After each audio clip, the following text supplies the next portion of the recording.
रामदास पालखे। मैं नौकरी करता हूँ यहाँ पर एक हार्डवेयर और क्लाउड के दुकान में। मैं आपका बहुत बार प्रवचन टीवी पे देख चुका हूँ, बहुत आनंद भी आता है। अक्सर आप का जो प्रवचन रहता है, जो हिंदू का जो आता है, आप वेदों से देते हैं, आप यानी जो भी वेदों से कंपेरिजन करते हैं। लेकिन हमारा जो वेद है वो अक्सर जो है वो स्वर्ग यानी जन्नत तक ज़्यादा करके ये करते हैं। लेकिन उसके आगे अगर हिंदू में अगर हम लोग जाएंगे, अगर सही में हिंदू भी नहीं बोलते, हम सनातन धर्म कहते हैं। जैसे आपने अभी व्याख्या किया था, नदी के पार के हिंदू उसको कहा जाता है। तो हम तो सनातन धर्म से है। तो सनातन धर्म में हमारा जो आता है जो भगवत गीता, जैसे आपके अंदर जो ये है, जैसा बाइबल का अपनी इस्लाम का ये है, कुरान है, तो इसी तरह हमारा भगवत गीता है। और जो भगवान के बारे में जानना है यानी अल्लाह के बारे में जानना है, तो अगर हमारा है तो भागवतम है। तो भागवतम से हम लोग हमारा चलता है सब कुछ। अगर ये है वेद तो हमको स्वर्ग तक जाने के लिए है। लेकिन हमारा जो भागवतम है वो अल्लाह तक जाने के पहुँच तक है, यानी अल्लाह को हम सामने सामने देख के उनकी सेवा करने के लिए है। तो जो अभी आपने जो भी बोले थे, जो जवाब दिया था, अभी कर रहे थे औरतों के बारे में, माताजी लोगों के बारे में, तो हमारे भगवत गीता में भी लिखा है कि औरत को भगाता है तो उसको मार दीजिए। ऐसा नहीं है कि आपके इसमें सब में एक ही जैसा है। और आपका प्रवचन मुझे बहुत बहुत अच्छा लगा कि आपने जो कहा, जो लिखा गया किताब है वो किताब के मुताबिक चले तो बहुत आदमी सुखी रहता है। बाकी तो मैं और कुछ सवाल तो कुछ पर्सनल पूछना चाहता हूँ, बाद में मैं आपको मिलके सब पूछूंगा, सबके सामने नहीं पूछ सकता। लेकिन आपका प्रवचन सुन के मुझे बहुत आनंद आया। हमारे हिंदू भाई ने कहा है कि वो काफ़ी मेरे तकरीर देखते हैं टीवी पे और प्रसन्न होते हैं, खुसूसन जब मैं हिंदू धर्म के बारे में कहता हूँ। और वो कहते हैं कि वो सनातन धर्म को मानते हैं। और सनातन धर्म में भी आपको शायद ये पता होगा कि सबसे अव्वल किताब भगवत गीता नहीं है, वेद है। भगवत गीता सनातन धर्म अगर आप पढ़ेंगे, आर्य समाज, आप आर्य समझिए, सनातन धर्म में बहुत से किस्म है। आपको इस्कॉन से मैं इस्कॉन, बिल्कुल इस्कॉन, हरे रामा हरे कृष्णा, इस्कॉन, ठीक है। तो इस्कॉन का तस्करा करता हूं। मैं गया था एक बार कलकत्ता में, और कलकत्ता में तकरीर थी मेरी। उस वक्त बारिश आती है, बारिश तो हो गई, लेकिन मेरे साथ आने वाले थे इस्कॉन के हेड कलकत्ता के। हम लोग दोनों जाते एक वैन में, वैनिटी वैन, मतलब जो बड़े मैदान में, यहाँ तो माशाल्लाह मैदान के बाजू में काफ़ी बिल्डिंग है, तो बड़े मैदान में प्रोग्राम होता है तो कोई ग्रीन रूम नहीं होता है, तो क्या करते हैं, वैन लेके आते, बस इसमें मेकअप रूम या आराम करने के लिए कंडीशन होता है। तो मैं इस्कॉन के हेड के साथ में बैठा था, तो उन्होंने वही बात कही जो आपने कहा, हमारे लिए सबसे अव्वल है भगवत गीता। मैंने बोला ठीक है, और कहे का वेद भी ठीक है। तो मैंने पूछा, ये भगवत गीता हिंदू धर्म में दो किस्म की किताब है, एक है श्रुति, एक है स्मृति। श्रुति मतलब जो भगवान की भेजी हुई किताब, वेद और उपनिषद। उसने कहा बिल्कुल सही। स्मृति किसे कहते, तो उसने कहने लगा स्मृति कहते वो जो आदमी की लिखी हुई किताब है, मिसाल के तौर पे मनुस्मृति। तो मैंने पूछा ये रामायण और महाभारत क्या है, तो उसने कहा यह है स्मृति। बेशक बिल्कुल सही जवाब था, मैं भी तालिब इल्म हूं। तो मैंने पूछा, बिल्कुल सही कहते, ऊपर आती है श्रुति, वेदा और उपनिषद। स्मृति मतलब दूसरी किताबें, मनुस्मृति, इतिहास। मैंने पूछा ये महाभारत क्या इतिहास है, तो मैंने उससे पूछा गुरुजी ये बात मेरे इल्म के हिसाब से भगवत गीता एक हिस्सा है महाभारत का, 18 चैप्टर का, सही है? अरे बिल्कुल सही है, आप बहुत इल्म रखते। मेरा बेशक। तो जब भगवत गीता महाभारत का हिस्सा है तो महाभारत स्मृति है क्या श्रुति है? चुप बैठिए। स्मृति है बोला, तो स्मृति ऊपर क्या नीचे? तो बोले हाँ आपके पास इल्म है ना, इसलिए आप जानते। हम लोग को कहते हैं भगवत गीता ऊंची है, लेकिन हम सही कहते हैं ये भगवत गीता वेद का निचोड़ है। निचोड़ है लेकिन वेद ऊपर है, खुदा की किताब है। भगवत गीता इंसान की लिखी है, किसके जरिए? स्कॉलर्स के। आपके इस्कॉन के गुरु भी कहेंगे वो। लेकिन आप आम आदमी हैं, आप शायद ये पेचीदा चीजें को जानते नहीं। हम तालिब इल्म हैं, मैं स्कॉलर नहीं हूं, तालिब इल्म हूं तकाबले मज़ाहिब का, इस्लाम एंड कंपैरेटिव रिलीजन का। तो बोले बेशक आप बिल्कुल सही कहते हैं। तो मैं कहूंगा अगर वेद और भगवत गीता में टकराव है, किसकी बात मानेंगे? तो बोले आमतौर पे तो हम कहते हैं भगवत गीता ऊपर है, लेकिन आप सही कहते हैं क्योंकि आपका दिल में। तो मैं वो डबल स्टैंडर्ड क्यों? जिसके बाद दिल में बदल जाता है क्या? 2+2 4 ही रहता है, चाहे वो सेकंड स्टैंडर्ड में या 10th स्टैंडर्ड में 2+2 वही रहेगा, 4 बदलेगा नहीं। तो मैं ये कहता हूं गुरुजी से, आपके संत से, कि आप अपनी किताब लोगों में आम करो, हिंदुओं में आम करो वेद। लेकिन हिंदू धर्म में सिर्फ ब्राह्मण ही वेद को पढ़ सकता है, क्षत्रिय नहीं पढ़ सकता है। क्यों? बाकी लोग नहीं पढ़ सकते, वेद व्यास शूद्र नहीं पढ़ सकता। क्यों? हमारे मजहब में ऊंच नीच नहीं है, काला या सफेद, अमीर या गरीब, राजा या फकीर कुरान पढ़ सकता है।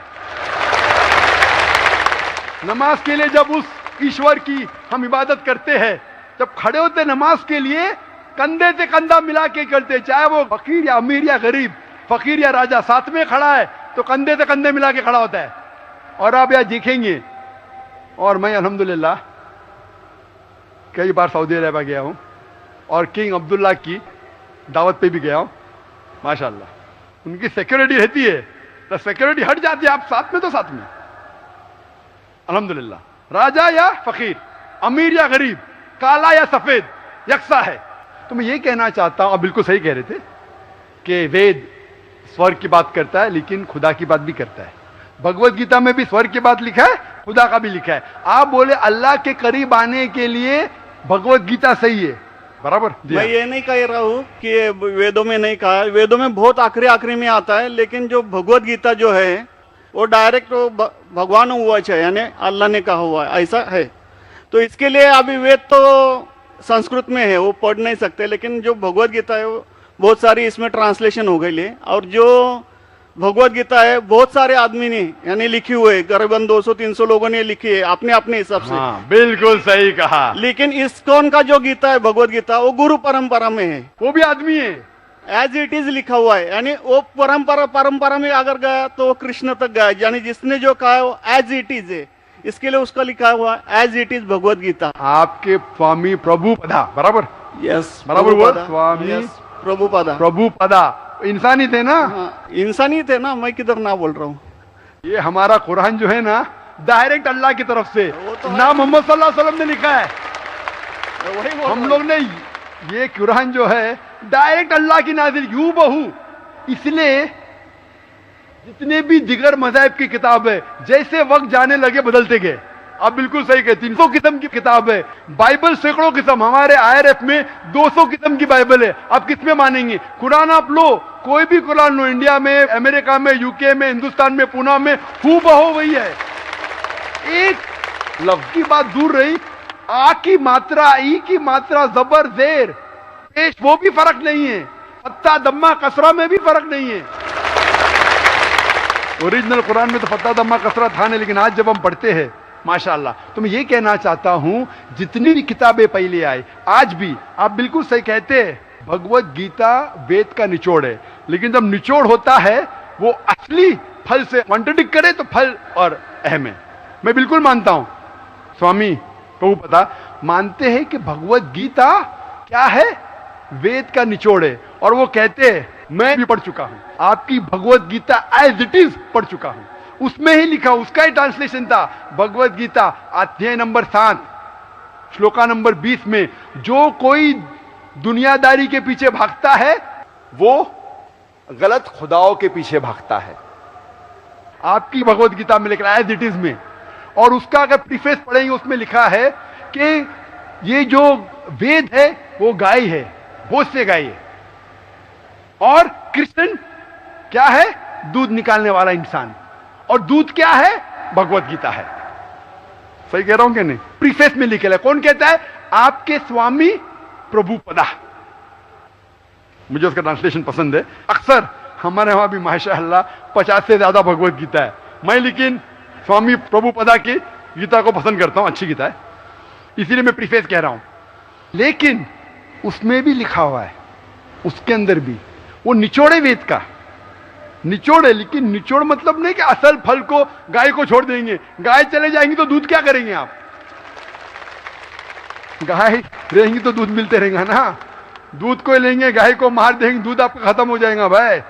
गाय को जिंदा रखो, रोज दूध लो, बराबर कि नहीं? दूसरे बच्चे पैदा करेंगे गाय, लेकिन तो गाय को मत छोड़िए। इससे हमें पता लगता है, उसमें लिखा हुआ है, आपके वेद में लिखा हुआ है कि और एक पैगंबर आने वाला है।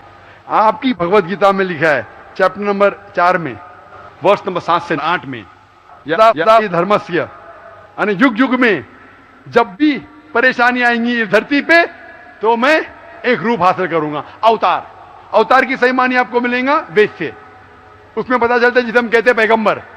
आखिरी पैगंबर, आखिरी अवतार कौन है? कल के अवतार। अगर आप भगवत गीता में मानते, अगर आप वेद में मानते, आपको आखिरी अवतार कल के अवतार में मानना ही पड़ेगा, फिर ही आप कह सकते मैं असल भक्त हूं भगवत गीता का। वो तो है ही, आपने जो बताया कल के अवतार तो आने वाला तो आप ही है, मानते कल के लास्ट अवतार में। आने वाला है। आ चुका है। और उसमें लिखा था कल के अवतार की मां के नाम क्या है? सुमति। सुमति की मानी अमन, अरबी में कहते हैं आमिना। मोहम्मद सल्लल्लाहु अलैहि वसल्लम के वालदा का नाम था आमिना। उसमें लिखा है कल के अवतार, चैप्टर नंबर, अभी हवाला भी दे रहा हूं मैं, टाइम मिल रहा है ना।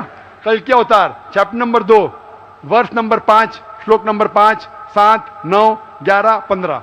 इसमें लिखा है कि उसके वालिद का नाम है विष्णु यास। विष्णु यास मतलब खुदा का बंदा, अरबी में तर्जुमा करेंगे अब्दुल्ला। मोहम्मद सल्लल्लाहु अलैहि वसल्लम के वालिद का नाम था अब्दुल्ला। उसमें लिखा है वो इसी जगह में पैदा होंगे जो अमन की जगह है। हम मानते हैं कि मक्का एक अमन की जगह है।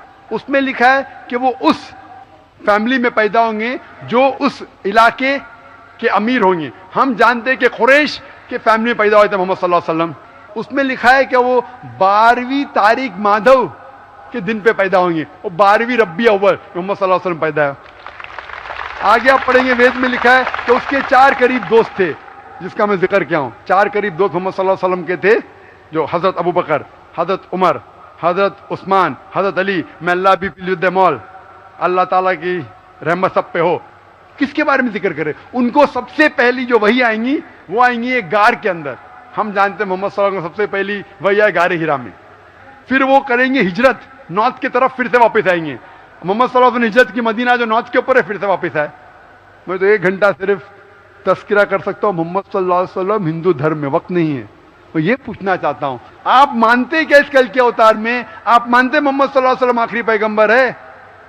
मैं तो कुरान 3 बार पढ़ा हूँ साहब, मैं तो मानता हूँ कुरान को, वो बात नहीं है। मानना सिर्फ जरूरी नहीं, अमल करना जरूरी है। मैं कहूंगा मैं खुदा को मानता हूं, खुदा की बात पे अमल ना करता हूं तो बेकार है। मैं कहता हूं मैं मेरे वालिद से बहुत मोहब्बत करता हूं, वालिद की बेइज्जती करता हूं, वालिद की बात नहीं मानता हूं, वालिद से बदतमीजी करता हूं, तो क्या फायदा? आप समझ रहे ना? समझ रहा हूँ मैं, लेकिन आपने कुछ पहले ही अभी 10-15 मिनट पहले ही आपने कहा था कि जो भी है, कुरान है, वेद है और बाइबल है, कि जो जो उसमें लिखा हुआ है खुदा ने उसके ऊपर अमल करना चाहिए। तो मैं अपने इससे अमल करता ही हूँ, जो कुछ मानता तो हुई है खुदा एक ही है करके, वो तो मानता ही है। बिल्कुल मैं नहीं बोल रहा कि आपके लिए कोई खुदा अलग है, मेरे लिए कोई अलग है, या ईसाई के लिए कुछ अलग है। आप सनातन धर्म के हैं, मैं जानता हूँ सनातन धर्म में एक खुदा को मानते हैं। वो मानते खुदा की प्रतिमा नहीं, अक्स नहीं है, बराबर ये मानते। लेकिन मैं ये जानना चाहता हूँ, आप कल के अवतार में आप मेरे सवाल को घुमाओ मत। मैं जानता हूं, नहीं है मैं ये जानता हूं, सनातन धर्म के बारे में जानता हूं। पहले स्टेज में आप पास कर चुके, एक खुदा में मानते, बिल्कुल सही। मैं ये बात जानना चाहता हूं कि उस खुदा के अवतार पैगंबर, आखिरी पैगंबर में आप मानते हैं क्या नहीं मोहम्मद सल्लल्लाहु अलैहि वसल्लम? ये मेरा सवाल है। यानी मोहम्मद पैगंबर को आप मानते कि वो आखिरी पैगंबर थे क्या नहीं मानते? वो तो मानता हूँ मैं, मुझे मालूम है ना मोहम्मद पैगंबर आखिरी थे मोहम्मदन। वो तो मानता ही हूँ। मोहम्मदन मैंने आपके लिए सबके लिए ही है ना।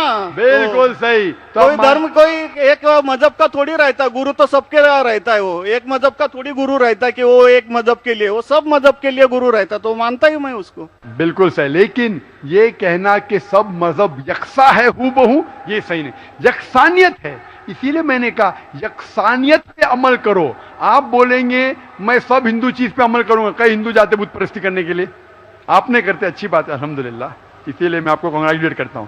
आप बुत परस्ती नहीं करते, मैं आपको कांग्रेचुलेट करता हूं। मैं कांग्रेचुलेट करता हूं क्योंकि सनातन धर्म बुत परस्ती नहीं करता है। अल्हम्दुलिल्लाह सुम्मा अल्हम्दुलिल्लाह, आप आधे इम्तिहान में सफलता पा गए। अभी ये पूछता हूं मैं, जैसे आपने कहा, आप अगर मोहम्मद सल्लल्लाहु अलैहि वसल्लम को आखिरी पैगंबर मानते हैं तो उसके पैगाम पे अमल करना जरूरी है। सिर्फ पैगाम को पढ़ना जरूरी नहीं, पैगाम पे अमल करना जरूरी है। अगर मैं कहता हूं मानता हूं लेकिन अमल नहीं करता तो कोई फायदा नहीं। तो ये होता है कि अपने मन से खुदा की बात जो आखिरी पैगाम है कुरान शरीफ और आखिरी पैगंबर मोहम्मद सल्लल्लाहु अलैहि वसल्लम में मानना जरूरी है, फिर ही आप सही तरीके से मजहब को पहचान सकेंगे। Hope the answer the question. नहीं, थैंक यू। कुछ बोलेंगे आपको? मुझे ये कहना चाहिए था, अभी आप बोल रहे थे अमल करना चाहिए, अमल करना चाहिए, तो मैं मोमिन बनने का पूरा कोशिश किया, क्योंकि मैं वो मोमिन का क्या रहता है वो 3-4 इसमें सुन चुका हूँ। मोमिन का क्या रहता है? मोमिन का जो बताया था ना, क्या जो रीजन जो कैसा रहता है मोमिन, कैसा रहता है मैं जानना चाहता हूँ। नहीं, मैं इतना याद में जितना रखा हूँ मैं जो भी याद बोल नहीं है सकता है, जो भी याद है बोल लीजिए, नो प्रॉब्लम। जो कमी है मैं पूरी कर लूंगा। नहीं यार, जान लीजिए, अगर दूसरे को भी क्वेश्चन पूछना है, मैं आपसे मोहब्बत करता हूँ, मैं आपको पर्सनली मिलता हूँ बाद में। अच्छा, बाद में मिलेंगे स्टेज के बाद इंशाल्लाह। ठीक है, हरे कृष्णा। बहनों की तरफ से कोई अगर सवाल हो तो गैर मुस्लिम बहनों को तरजीह दी जाए, उनको पहले मौका दिया जाए। My name is Sneha Manoj Raizada. I'm studying. My question is, I want to convert into a Muslim. I'm following Islam for a year now, and I have a problem. My parents